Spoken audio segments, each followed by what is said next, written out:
This is Unaided, the brand building podcast, brought to you by Leakside, a TeamSnap company. Get ready to learn about brand marketing strategy from the experts. Here's your host, Evan Brandoff.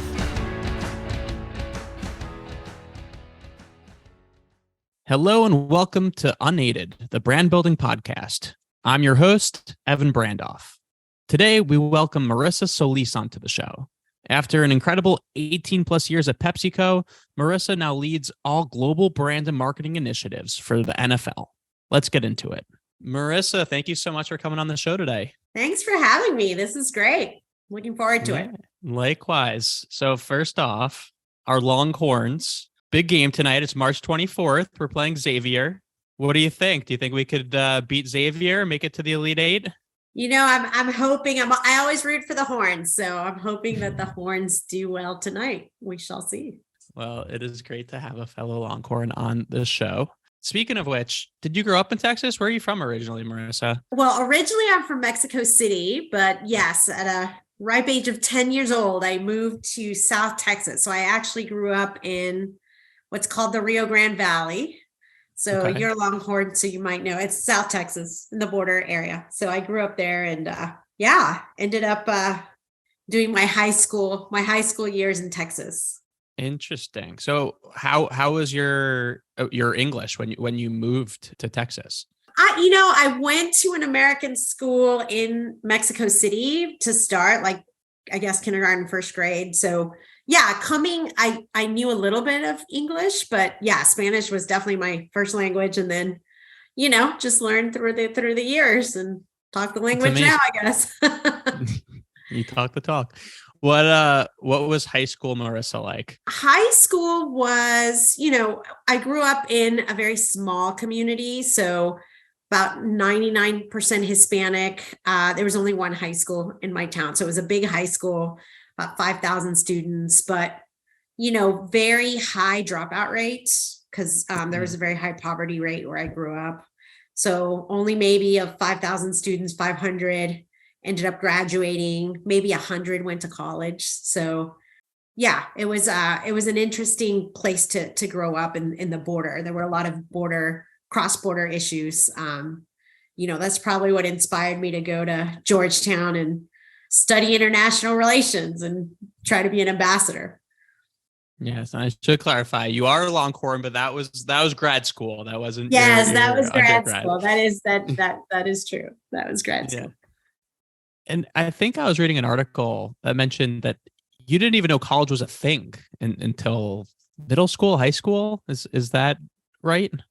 Yeah, I mean, coming from Mexico City, it's not something. Usually, you study higher education within your same city. You stay with your parents. So I didn't know college was a thing. And growing up in that community, it wasn't something that a lot of people even could aspire to do.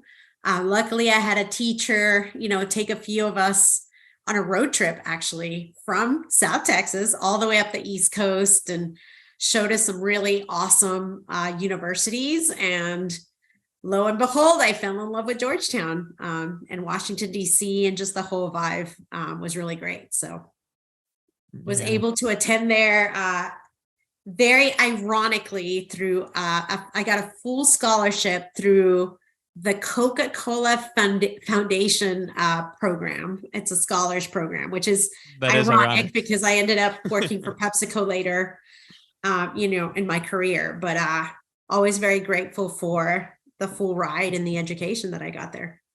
Did anyone from Coca-Cola ever reach out to you once you were moving up the ranks at PepsiCo about the irony of the situation? It's very ironic. I think now the program's 30 years old. So I think now they reach back and try to use it as a recruiting tool. But back then, I think I was a second or third class. So it's like you get your scholarship and then you move on and you provide some updates of what you're doing in college, but nobody really ever reached out. And ironically enough, I ended up in CPG marketing and could have been at the Coca-Cola company, but no, instead I ended up at Pepsi. So it's just fate, right? The irony of fate.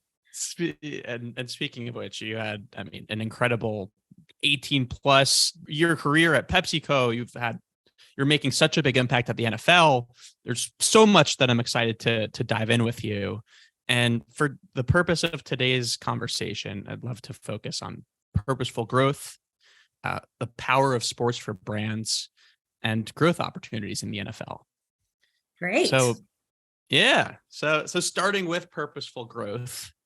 Yes. You had mentioned on a prior call that if you were to teach a college course, it would be about purposeful growth. It is definitely. Yes. I think growing up, and particularly as you got into the corporate world and the business, there's always a focus on growth, right? You don't succeed in marketing or in business unless you have a growth mindset. And it is always about generating value and creating that value for an organization. But I think more and more, purpose is just as, if not more important. So you can't just create profits for profit's sake. You really have to, make sure you have an impact, a positive impact in the world. And I think companies that focus on both and are able to have the combination between growth and purpose and make sure that that growth is always, providing a positive impact. I think those are the organizations that A, I look up to, and B, will be the real leaders. So I always say, for me, that's a goal, right? Always purposeful growth. Make sure as you continue to drive value and even monetize, we have to monetize to succeed. Make sure you don't forget the obligation to give back and ensure the communities around you and the communities that, quite frankly, you serve as an organization grow alongside you. Right. And thinking about PepsiCo, for example, when we think about purposeful growth, is that happening at the PepsiCo level or at the brand level, or should it be happening at both levels? I think it happens at both levels. I mean, it's a bit of top down because the vision, right, of the company should embody purpose. And as a matter of fact, Indra's vision was performance with purpose, which, inspired a lot of my thinking. It does have to come grassroots up too. So the people within the company have to believe in that purpose. And then brands are the way to bring it to life, right? Because the action that you do day to day comes to life through storytelling. And I think you inspire through storytelling. And what better way to do that than through the brands, right? So at PepsiCo, it was this beautiful kind of the way it all came together, because it was PepsiCo as a whole was performance with purpose, but then each brand lived a purpose of their own, right? And each brand, I think, contributed to that, to living purposefully and driving growth in a purposeful way. Yeah, it's interesting. Is it really just can you talk through an example? Like, are there specific campaigns that this comes to life, or is it really like the core values of the company, which is then going to yield a culture of more success? Yeah. It's all of it, Evan. I mean, in the PepsiCo standpoint, there's tons of examples. I think a really good one is sustainability. When you think about the importance that sustainability has to the future of our world, and then in a certain way, the footprint, right, that PepsiCo leaves, because we sell consumer products. So, our food and beverage products leave a footprint in the world. And so we have, when I was at PepsiCo, we had an obligation, and they still do, to make sure that, we left a positive footprint and we contributed to sustainability, of our environment. And so Lay's was a brand that really embodied that, that mission. And there were a lot of initiatives around sustainable packaging. They're working on biodegradable packaging. My favorite one was a global initiative where Lay's partnered with different companies to create sustainable soccer fields. So that, in inner city kids could come and play in these fields. And they were sustainable fields made out of like the packaging. So that's just one example, right? But whether it's sustainability, diversity and inclusion, education, there were different ways that brands, through their own narrative and purpose, could bring to life, a positive change in the world in many different areas. So again, performance with purpose, which was really the mission of the company. Yeah. So interesting. You brought up diversity, equity, and inclusion. I mean, somewhat on that thread, you did an incredible job of building out the Hispanic business unit at PepsiCo. If I botched the name of the unit, I apologize. Yes, yeah, the HBU. Yeah. We called it HBU for short. It was HBU. Yes, the Hispanic business unit, the first of its kind in corporate America, and really something, I'm very proud of. And I think a perfect example of purposeful profit, because it wasn't just born out of a, need to say, oh, we need to be more inclusive, let's market to Latinos. It was born out of a business need, right? When you look at the food and beverage world in particular, first of all, we looked at the time, 60 million Latinos, the growth that Latino population was going to have in the US, the purchasing power of the population, and then the fact that Latinos over-index in, snack consumption, beverage consumption. It only made sense from a business perspective to focus on that community.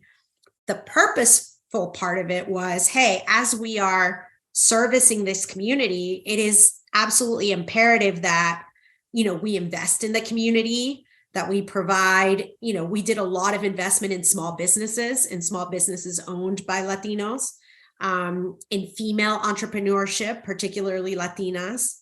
And that's kind of the plan now, even after I'm gone, Esperanza Tisdale, Antonio Escalona, they're running that business unit across food and beverage. And again, continuing to grow the business because it's doing very well, but also continuing to grow the community piece of it, right? And the purpose behind it. Yeah. So interesting. And what I find particularly interesting is exactly what you were speaking to is there was a business need and there is an opportunity to do well by doing good, impacting specific communities and growing your business at the same time. Yeah. You mentioned that this was the first HBU. Is that the Hispanic business unit? Yes. First HBU in corporate. If you follow the history, particularly of Hispanic marketing, right? It was always a marketing endeavor. So multicultural marketing has been around for a long time. Brands would do, Spanish language ads or advertise in Spanish language, media. So it wasn't that was new. What was new was that it was truly a business unit. So everything about it was made by and for the Latino community. So our R&D, right, was Latinos looking to make and produce products with the flavors that the Latino community loves. So we were developing products for the community. We were selling the products through the community. So when you think about, there's thousands and thousands of small mom and pop shops that sell our products all over the US. And many of these are owned by Latinos who sometimes don't even speak English, right? And so what an amazing thing to do then to create a Latino sales force that speaks their language, that goes and services their stores, that explains to them the assortment of products that we have. It kind of develops a new trust because, you're speaking the language and you're really, really catering to the community. So that sales force has done a tremendous role in not only forging new businesses, but new relationships with all of these, mom and pop stores, finance, marketing, the storytelling. So everything about this business unit was geared towards that community. And that was the difference. That's why it was the first of its kind, because it was truly a 360 business across, from end to end across the board. Right.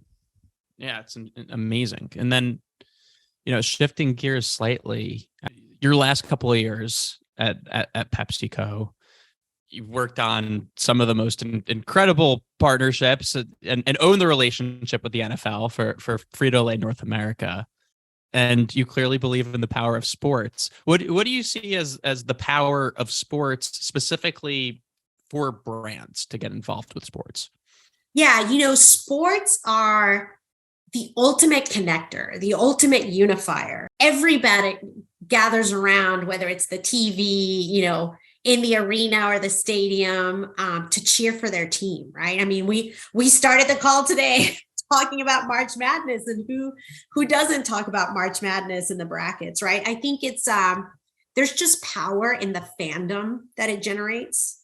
And I think that fandom creates energy, it creates loyalty, it creates a community. And so it's a powerful opportunity for brands to, leverage the platform to tell their own stories, to leverage their goods and services. It's just, I think, a tremendous marketing opportunity. And again, going back to purposeful growth, great opportunity to, yes, sell your brand, sell your product, but also a great platform to do good. I mean, again, sports is a unifier. Sports touches every community. So it's just, again, a platform to do well and grow your business at the same time. That's interesting. So how can a brand, through sponsoring a sports league or team, accomplish doing good while reaching a passionate group of target consumers?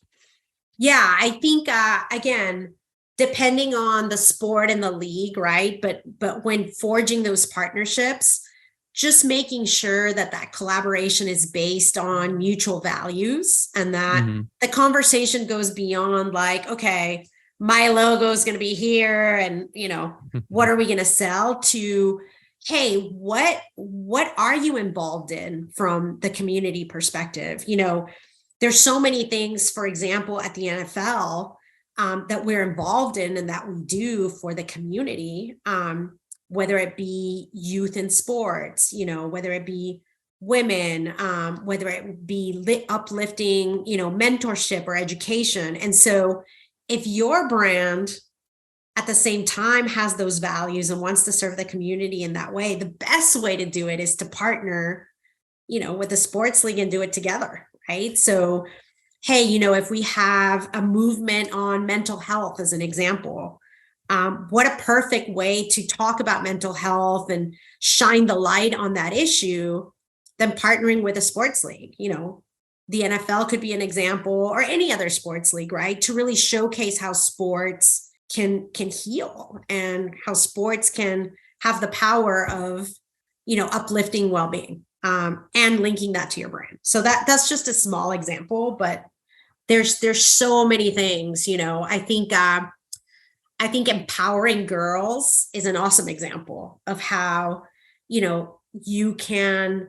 I think P&G is a great example of how they've partnered, with the Olympics as to use a platform, not just to empower young girls and young women in sport, but, they talk about the role of the mom. They talk about the role of moms, and what they've been able to do, for athletes, for Olympic athletes. And I love that campaign. So it's just an example, but again, different things that companies can do with their brands by partnering with a sports organization to grow the business and deliver, positive impact in the community.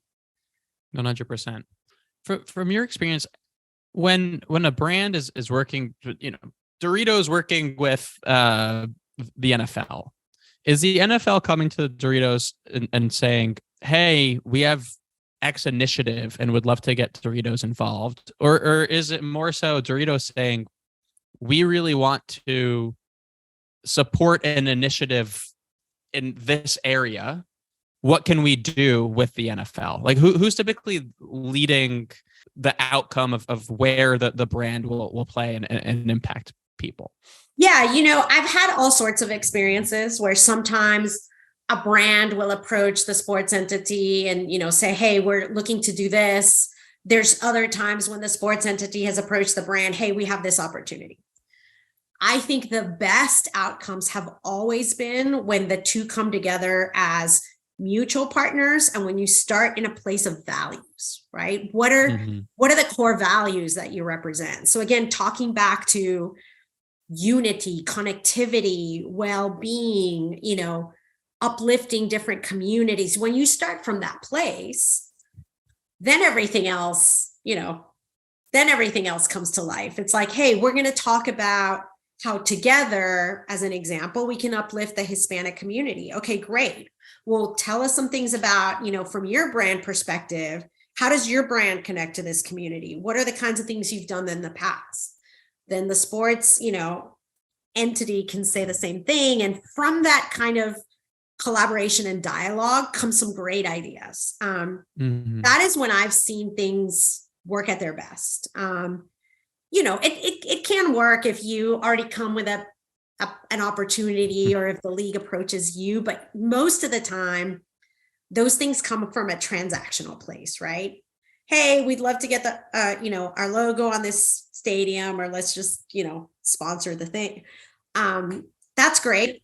I don't think it truly leverages the potential of both the brand and the platform, right? And again, once you come to the table with that mutual understanding and that desire for true partnership, then just, oh my gosh, magic can happen. And you see it everywhere. There's examples of that everywhere in sport, particularly in the NFL, because I really believe that the partnerships that the NFL has are very strong partnerships. They're long-standing partnerships that for years, come out of a dialogue between the brand and the league in terms of the amazing things that we can do together. Again, to grow our league and fandom, to grow the brand's business, but more importantly, to, give that positive impact back.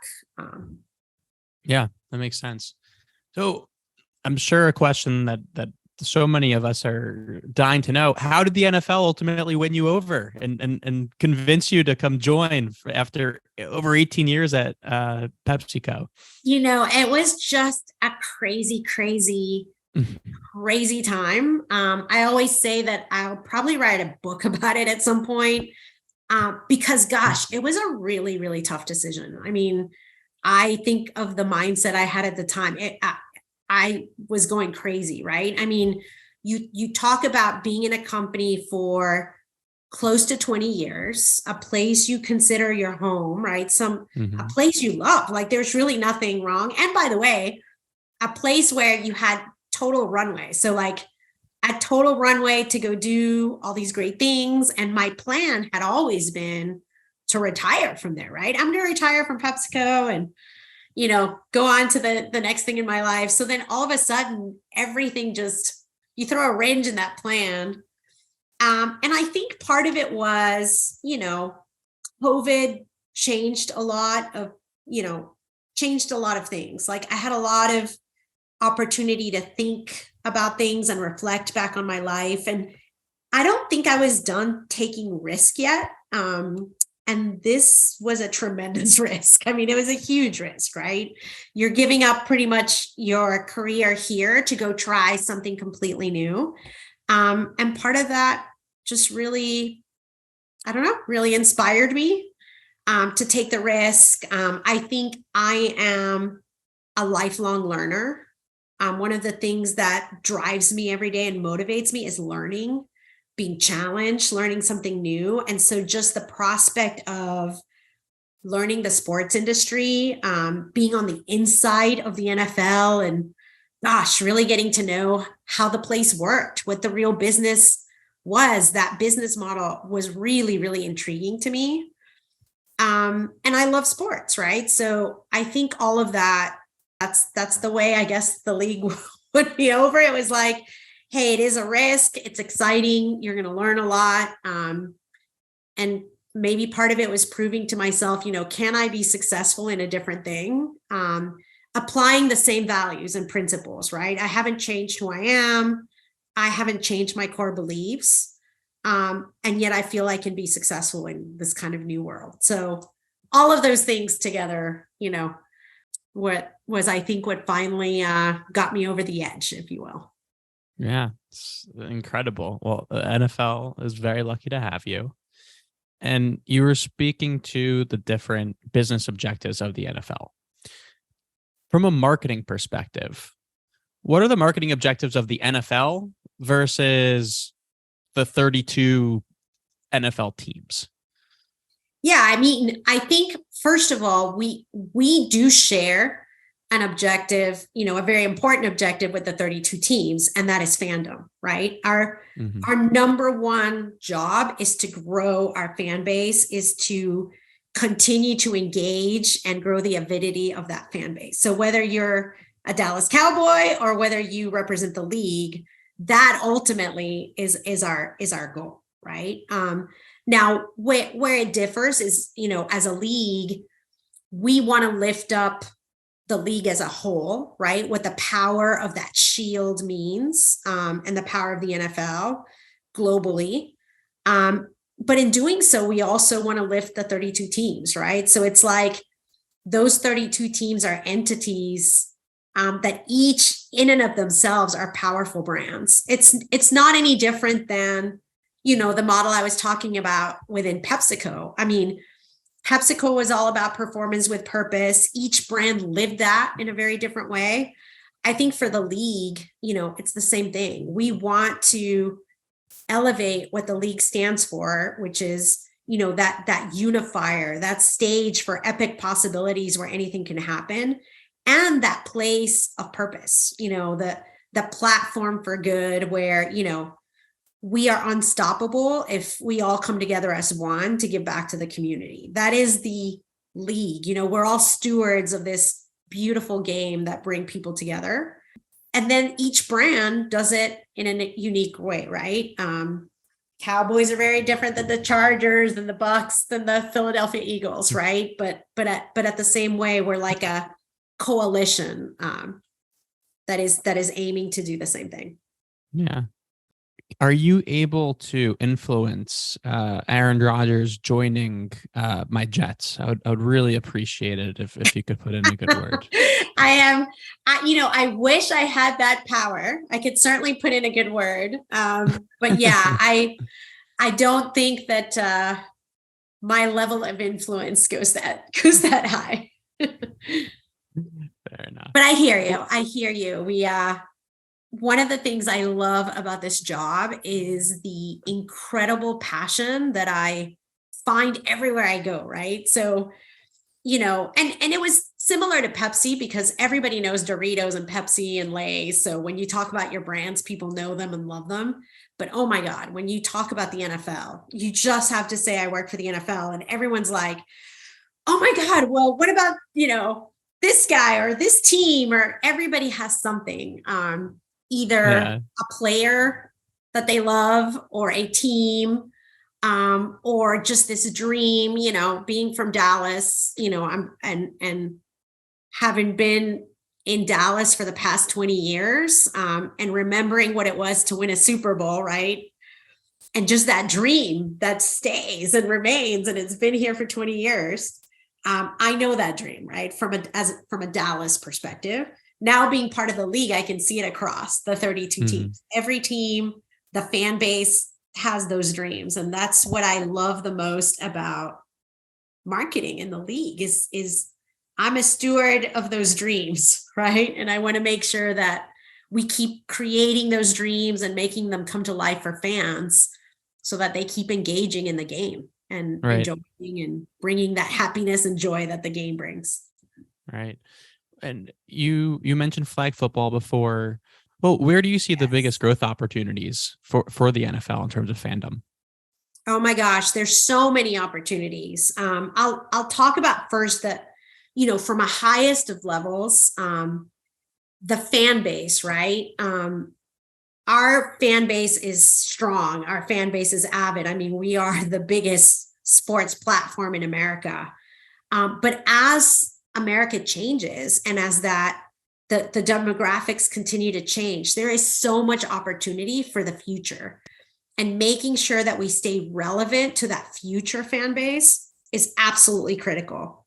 It's critical for our growth, right? So as we start to see, those demographics diversify, the values that Gen Z and young people bring to the table, women participating, making sure we're talking to every community out there. I think that's going to be really important for relevance, and relevance will equal growth in the future, right? So that's definitely at the core of everything. But when you talk about particular pillars, I'll start with obviously media and entertainment, right? We are an entertainment entity at the end of the day. The game itself is that entertaining. So making sure we're reaching new audiences and where they are and how they behave is huge growth opportunity. I think you saw Thursday Night Football this year with Amazon, first time to do a streaming platform. It was very successful. The future growth will be being part of these platforms, right? As you look at Sunday Ticket coming to YouTube, all of these things are going to be very important. So that's definitely a pillar of growth that we see. Global, making this game global. There's so much opportunity, and it just jazzes me to talk about it, because while we are the number one sports league in the country, in the US, we're not number one in the world, which is interesting, right? We're coming Formula from a One? position of if you look at across the world, FIFA, right? FIFA's a massive platform. Formula One's a massive platform globally. So we have an opportunity to, grow all over the world, right? And the fandom is there. We already have 400 million fans globally. The games that, we've been able to do in London, in Munich, in Mexico City, they're sold out games. They are record-breaking games in terms of viewership. So being able to grow the game across the world is going to be huge, and a big, massive platform. And the last one I'd say is flag. We talked about flag and, the growth of flag football, and, flag isn't new. It's been around for a while, but now there's tremendous momentum because we see flag as the pathway to entry into our sport. It allows, everyone to participate in the sport. And we know it's so important when you actually participate in the sport, you're more likely to engage in the sport as a fan. So we want to, make sure the sport is accessible and reachable, and that everybody has the opportunity to play. And flag is a game that it's all the skill set and everything that football brings, but it allows, every gender, every ability level to come in and take part. So it's super, super important for us to continue to elevate it. This year, it's just gotten tremendous momentum in terms of, I think you saw, we completely revamped Pro Bowl into the Pro Bowl games, and flag was at the center of it all. And that was extremely successful. We're now, in partnership with all of our clubs in really, really momentum mode to drive high school sanctioning for the sport across the US, so that every high school has it as an official sport. It's only sanctioned right now in 8 states. Our goal is to make sure that it's sanctioned in all 50 states, right? And what's even more exciting is we have a bid to make this sport an Olympic sport as early as LA 28. And so by becoming an Olympic sport, imagine it becomes a global platform, right? Which again ties back to the global growth of the sport and how we will take it across every country. So very, very exciting. Those are 3 of, there's other things in terms of technology and making the game accessible. We launched NFL Plus this past year as well. So again, in terms of bringing the game to people, making sure people participate in the game, and then just the engagement, the fan engagement across social media, across the world, and via our broadcast partners. It's the world is bright. Lots of room for growth. Lots of room for sure. What do you see as the biggest risk to growing fandom for the NFL? The biggest risk. I mean, I don't know if you'd call it a risk. I see a lot of opportunity. I think I'll rephrase it because I don't know if it's a risk, but it is what I consider an obligation, right? Because as we grow, we are such a massive platform already. I mean, we are probably the most visible platform in the world. So with that comes, I think, a tremendous responsibility and obligation. And it goes back to what we were talking at the beginning. With such a massive platform, I feel like we have to give back. We have to serve the fan base that we serve in a different way in order to truly live up to the potential that the platform has. So the risk is not doing that, because then in my mind, you wouldn't live up to the full potential, right? The opportunity is, as we grow the revenue of the game, as we grow the fan base, the viewership, the avidity, we have to grow the impact and make sure that we're leveraging the platform for good, right? Whether it's to raise awareness of critical issues that are, impacting the world, whether it's to raise money, quite frankly, and to give money to these critical organizations that are making a change, volunteer hours, in-kind donations, equipment. There's so many things and so many ways the league's already contributing. But to me, the biggest risk would be to have the growth and the profit side and not have the purpose side, if that makes sense. Right. Yeah.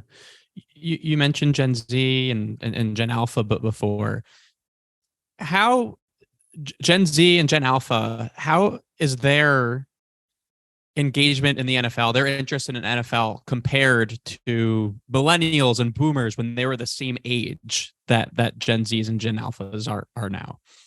Yeah, I mean, it's very different, right? First, you start with participation, right? We because of COVID, we started to see really deep declines in youth participation in the sport. And like I said, that's critical, right? That's one of the reasons flag is so important, to get them back in and get them engaged. That's definitely one of the things. But I think too, if you look at Gen Z, Gen A, they engage in media and entertainment in a much different way than I engaged in it, right? They have so many more channels, so many more platforms now, and their attention span, quite frankly, isn't there, right? So it's not like you're going to get, a teenager to watch a 4.5-hour game. So we have to engage them in the game in a much different way. Social media is a great way to do that, via influencers that they look up to, that they believe, that that they follow. So our influencer marketing, our creator, community is growing again to reach this audience very specifically. And again, they have different values, right, and beliefs than other generations. I think they demand that positive impact. I think these new generations engage in brands that give back. I don't think it's enough to, first of all, you can't market to this generation, right? They see right through you. You have to be very real, very authentic, and you have to have a purpose in giving back, or they don't engage. I mean, it's as simple as that. So as we think about, really bringing them into the fold, because they're the new fans and they're the fan base of the future, we need to think about all those things, right? What verticals do we engage in to drive their interest? Is it fashion? Is it music? Is it gaming? Right? And make sure that the league is present in all of those verticals. How do our players engage with this new generation?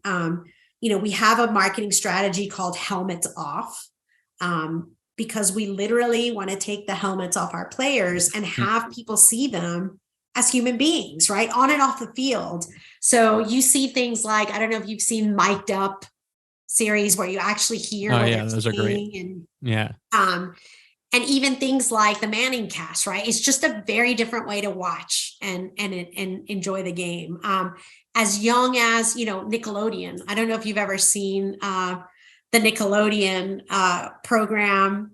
I can't wait for my 15-month-old to get a little bit older so I have an excuse to watch that broadcast. It's the best. That broadcast is the best. That Christmas game. I actually watched the Christmas game on Nickelodeon because I love, the players getting slimed and then running through burgers. And it's just like the coolest thing. So we have to do all of those unique and creative things to engage this new audience. They just, otherwise, I can't see your 15-month-old ever watching a traditional, broadcast or, even in the stadium, right? There's new ways to engage our fans and make sure they feel part of the game and part of the community.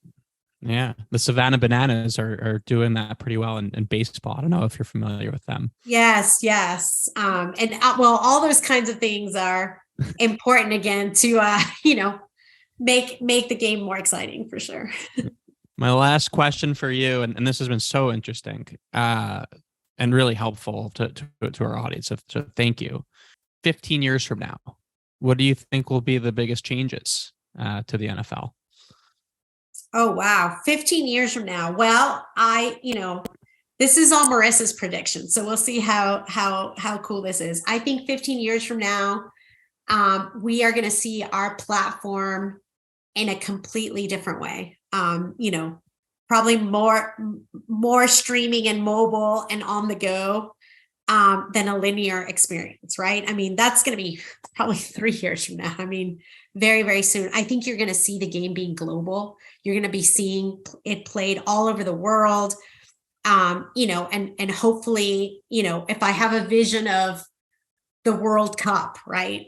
Gosh, I could see, a football World Cup that we could really enjoy and see all the different countries competing in the game. I see women engaged in the sport more than ever, as players, as coaches, as hopefully more owners, more front office. So I definitely see women. I see a lot more diversity, right? So every community, ethnicity represented, and just continued growth, right? But then I also see the impact. All the stuff that we do for our communities, we're doing it now in the US. I want to see that impact all over the world, right? Because there's things the world is experiencing now and will into the future that really require powerful platforms like the NFL to get involved in and change the game. Yeah. So do you see a world where, I guess I lied, I have one last question. Okay. Do you see a world where flag football is just as popular as tackle football? Oh, absolutely. Absolutely. I mean, already, there are actually world championship games for flag that are being played now that will continue to elevate. So yes, I see that as the gateway to tackle, right? More and more boys and girls are going to join and, be part of leagues all over the world. And that's going to be feeding into our pipeline of tremendous talent and continue to grow both games, the flag and the tackle game. So very, very exciting. Well, Marissa, I'm so excited to see what you achieve at the NFL. In the past 18 months alone, the impact that you have made on communities, on commitment to flag, everything that you've been doing has been incredible. Thank you so much for coming on the show. And I hope that maybe in a year from now, 2 years from now, we could see what predictions have come true and do another episode where we talk through it. Yeah, no, I always great to talk about all the wonderful things that the league is doing to continue to be purposeful and grow, right? The best combination. Thank you so much, Marissa. Awesome. Thank you. Thank you for listening to today's episode of Unaided, the brand building podcast with our guest, Marissa Solis. As a recap, we discussed purposeful growth, power of sports for brands, and NFL growth opportunities. Thank you for tuning in. I'm your host, Evan Brandoff. See you next time, everyone. Play on. If you enjoyed this episode, please subscribe to the show and leave a rating at leagueside.com/podcast. For more educational and inspiring content, you can follow Leagueside on LinkedIn and Instagram @leagueside_. See you next time.